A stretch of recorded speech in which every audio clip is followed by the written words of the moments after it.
नमस्कार, knocking-news.com में आपका स्वागत है। मैं हूं गिरजेश वशिष्ठ। आपके पास गिरवी रखने के लिए कुछ है, बाजार में आप गिरवी रखने जाते हैं और कोई उसको गिरवी रखने को तैयार नहीं है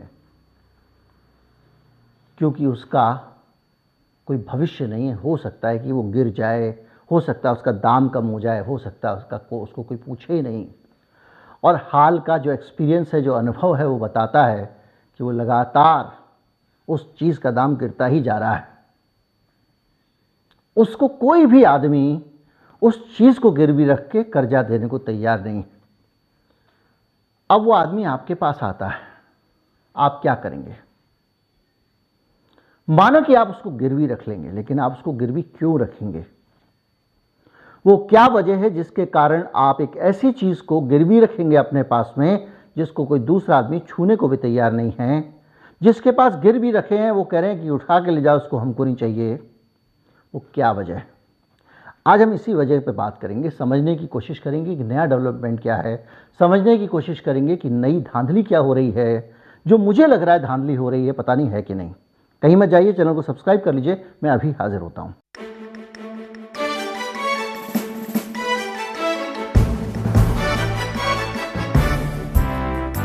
याद कीजिए, एक खबर आई थी क्रेडिट इनसाइट्स की, जिसमें ये बताया गया था कि अडानी ग्रुप ने अपने जो शेयर हैं उनके ऊपर बहुत सारा कर्जा ले रखा है और कंपनी ओवर लिवरेज्ड है। कंपनी के ऊपर इतना ज़्यादा कर्जा है कि वो अपने बर्तन भांडे बेचकर भी उस कर्जे को चुका नहीं सकती है। ये रिपोर्ट आई थी। इस रिपोर्ट के बाद में थोड़ी हलचल मची। हमारे आपके जैसे लोगों ने इस रिपोर्ट को जारी किया, हमने जारी किया था, हमने इसको दिखाया था इस पर वीडियो। और इस रिपोर्ट के आने के बाद अडानी ग्रुप एक बयान देता है। अडानी ग्रुप कहता है कि हमारे पास ज़्यादा कर्जे नहीं हैं, हम लगातार कर्जे कम कर रहे हैं और हमारे पास जो भी कर्जे हैं वो विदेशों में हैं और विदेशों में हमने बॉन्ड जारी किए हुए, वहाँ से हमने पैसा लिया हुआ है।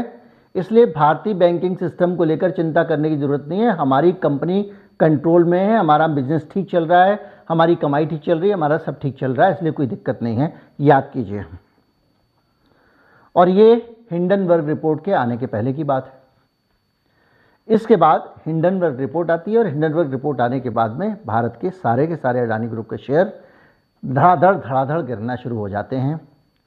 इतनी तेज़ी से गिर रहे होते हैं कि धीरे धीरे करके अभी भी कई सारी रेटिंग एजेंसियों ने, किसी ने नेगेटिव में कर दिया उनकी रैंकिंग, किसी ने कुछ कर दिया है, लेकिन वो गिरे जा रहे हैं। यानी शेयर एक ऐसी चीज़ है अडानी का जिसका भविष्य अनिश्चित है और ये माना जा रहा है कि वो नीचे ही जाएगा। नीचे ना भी जाए तो भी भविष्य अनिश्चित है। ऐसी अनिश्चित भविष्य वाली चीज़ जिसके पास गिरवी रखी हुई है, उसने इसलिए गिरवी रख लिया था क्योंकि पहले वो निश्चित भविष्य वाली चीज़ थी। इस कंपनी के शेयर लगातार ऊपर जा रहे थे। जब शेयर गिरे तो शेयरों की कीमत भी कम हो गई और जब शेयरों की कीमत कम हो गई तो बैंकों ने जो कर्जा दिया था उससे भी नीचे जाने की नौबत आ गई या कुछ मामलों में नीचे चली गई। ऐसी स्थिति में अलग अलग बैंकों ने मार्जिन कॉल दिए, जैसा कि रिपोर्ट्स हैं कि मार्जिन कॉल दिया गया था, ना कि अडानी साहब ने अपनी तरफ से पैसा रखा था।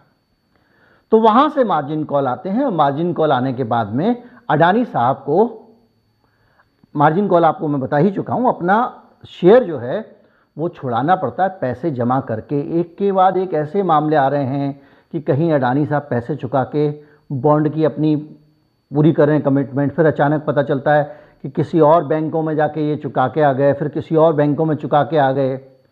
और अभी हालत ये है कि हाल में इन्होंने 15,000 करोड़ रुपए से ज़्यादा के शेयर सस्ते दाम में बेच दिए। GQC को डिस्काउंटेड रेट में बेचे हैं और उस शेयर को औने पौने दाम में बेचने के बाद में इन्होंने उस शेयर से लोगों का कर्जा चुकाया, बैंकों का, क्योंकि बैंकों के पास जो शेयर रखे हुए थे उसको वो सुरक्षित गिरवी मानकर नहीं चल रहे थे कि आज रखे हुए हैं कल और भी गिर जाएंगे। तो ज़्यादातर बैंकों ने निश्चित तौर पर, जो मुझे लगता है, अडानी जी को कहा होगा कि भाई साहब आप अपने शेयर ले जाओ और पैसे दे दो। अगर ऐसी कोई मजबूरी नहीं होती तो मुझे नहीं लगता कि अडानी साहब अपने शेयर सस्ते दामों पे बेचकर उन बैंकों का कर्जा चुका के वहाँ से शेयर छुड़ाते हैं। लेकिन अगर मान लीजिए कि अपना जो शेयर होल्डर्स हैं, बहुत महानता की हमेशा इनके स्टेटमेंट आते हैं, इसमें भी उन्होंने महानता ही की होगी कि शेयर होल्डर्स को के सेंटीमेंट्स को सही रखने के लिए हम कर्जा चुका रहे हैं, हम इतने महान हैं, शेयर बेच के कर्जा चुका रहे हैं, ये संदेश देने की कोशिश की हो। लेकिन कहानी यहाँ तक नहीं है। आपने जो मार्केट से शेयर उठाया है और वो शेयर आपने कर्जा चुका के जो उठाया है, वो कर्जा चुका के आप जो शेयर लेके आए हैं, अगर वो शेयर गिरवी रखना विदेशों में जो बैंक हैं उनके लिए एक जोखिम भरा काम है। अडानी ग्रुप को वो शेयर छुड़वाने पड़ रहे हैं और पैसे लेके छुड़वाने पड़ रहे हैं, सस्ते में बेच के छुड़वाने पड़ रहे हैं। तो भारत की बैंकों को ये बेचैनी क्यों नहीं होती है कि भैया आपके जो शेयर हमारे पास गिरवी रखे हैं इनको भी ले जाओ और आप हमको पैसे दे दो। इसके बजाय हो ये रहा है कि अडानी ग्रुप के शेयर जिनको कोई रखने को राजी नहीं है, जिसको छुड़ाने के लिए अडानी साहब को अपना माल सस्ते में बेचकर पैसों का इंतजाम करना पड़ रहा है, उन शेयरों को हमारा स्टेट बैंक ऑफ इंडिया गिरवी रख ले रहा है। और ये नहीं कि पहले से गिरवी रखे हुए थे, मैं आपको बता रहा हूं कि अडानी इंटरप्राइजेस के ऊपर जो कर्जे हैं उन कर्जों को कहीं वो मार्जिन कॉल ना आ जाए, कहीं उन कर्जों का हाल ये है कि कर्जा ज्यादा है, शेयर कम है, तो उन कर्जों को हल्का करने के लिए अडानी ग्रुप की दूसरी कंपनियों के share state bank of India ने गिरवी रखे हैं। शेयर बाजार को इन्फॉर्म किया है स्टेट बैंक ऑफ इंडिया ने। एसबीआई कैपिटल के जो ट्रस्टीज हैं उन्होंने स्टॉक एक्सचेंजों को ये जानकारी दी है कि एसबीआई कैप ने शेयर बाजार को बताया है कि अडानी ग्रीन एनर्जी लिमिटेड के करीब 1% शेयर अडानी इंटरप्राइजेज लिमिटेड के कर्जदाताओं के लाभ के लिए गिरवी रखे गए हैं। यानी अडानी इंटरप्राइजेज का जो कर्जा है उसमें जो शेयर गिरवी रखे गए थे उनकी कीमत गिर गई है, तो ये दूसरी कंपनियों के शेयर गिरवी रख के अडानी इंटरप्राइजेज को बचाया जा रहा है। कुछ लोग अभी बीच में कह रहे थे कि अडानी की कुछ कंपनियां तो बड़ा अच्छा कर रही हैं। जब फैमिली बिजनेस है तो कोई एक कंपनी अच्छा कर रही होगी उससे कोई फर्क नहीं पड़ता, क्योंकि उस कंपनी का आप शेयर खरीद लेंगे, कल के दिन उस कंपनी से वो दूसरी कंपनी को पैसे दे देंगे। तो वो ठोस स्थिति होते हुए भी, इंफ्रास्ट्रक्चर वाली कंपनी होते हुए भी उसकी स्थिति उतनी सुरक्षित नहीं दिखाई देती है। ये भी बीच में एक्सपर्ट्स की राय आई थी, मेरी राय नहीं है। अडानी ट्रांसमिशन लिमिटेड के 0.76% शेयर गिरवी रखे गए हैं। 0.76% भी मिलियंस में होते हैं। इसी तरह अडानी ग्रीन एनर्जी लिमिटेड के जो शेयर हैं, इसी वजह से कुल 2% शेयर खाली एसबीआई के पास गिरवी रखे हुए हैं। अडानी की कंपनियों का फ्लोट कितना है बार बार बताने की ज़रूरत नहीं है। किसी भी कंपनी का फ्लोट 10% से ज़्यादा नहीं है। 75% शेयर तो उन्होंने खुद ही अपने पास रखे हुए हैं, और फिर वो विदेशी कंपनियों के पास में, इसके पास, उसके पास में, कहीं ना कहीं थोड़ा सा विनोद भाई साहब वाला भी फैक्टर होगा। तो मार्केट में शेयर कितना है? फिर एलआईसी ने भी मोटा मोटा खरीदा हुआ है, तो जितना मार्केट में शेयर है उसका 25% के करीब शेयर तो अकेला एसबीआई के पास गिरवी रखा हुआ है। यह है कर्ज की माया।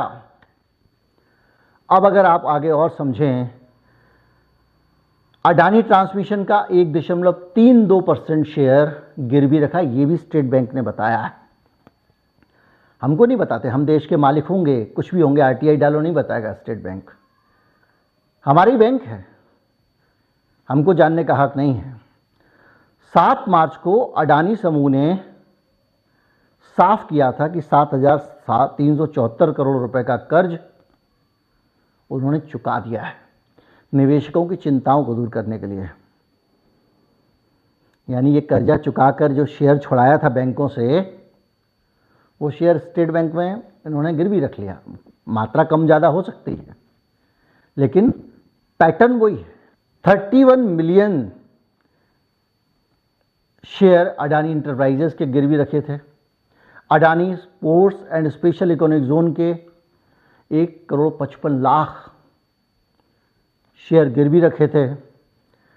अडानी ट्रांसमिशन लिमिटेड के 3 करोड़ 60 लाख शेयर गिरवी रखे थे और ये सब शेयर चुकाए गए 15,476 करोड़ रुपए में सस्ते दाम में अपने शेयर बेचकर।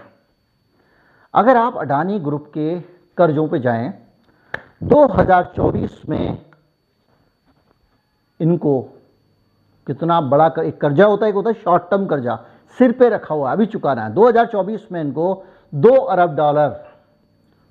अरब डॉलर के विदेशी मुद्रा में बॉन्ड का भुगतान करना है। इन्होंने जो बॉन्ड रिलीज किए हुए, एक दिन मैंने समझाया था बॉन्ड क्या होता है। उनको 2024 के अंदर उन बॉन्ड्स का भुगतान 2 अरब डॉलर का विदेशी मुद्रा में करना है। इसीलिए ऑस्ट्रेलिया वाले भाई साहब बहुत तारीफ कर रहे हैं आजकल अडानी जी की। अडानी जी की तारीफ करते हैं, मोदी जी के साथ घूमते हैं, क्रिकेट का मैच देखते हैं, और जो यहाँ पे मोदी जी के बारे में लोग कहते हैं अडानी जी के साथ रिश्तों को लेकर, ऑस्ट्रेलिया में भी लोग यही कहते हैं। बहरहाल बहुत सारे डॉलर्स की ज़रूरत होगी, बहुत सारी विदेशी मुद्रा की ज़रूरत होगी 2 अरब डॉलर चुकाने अगले साल तक।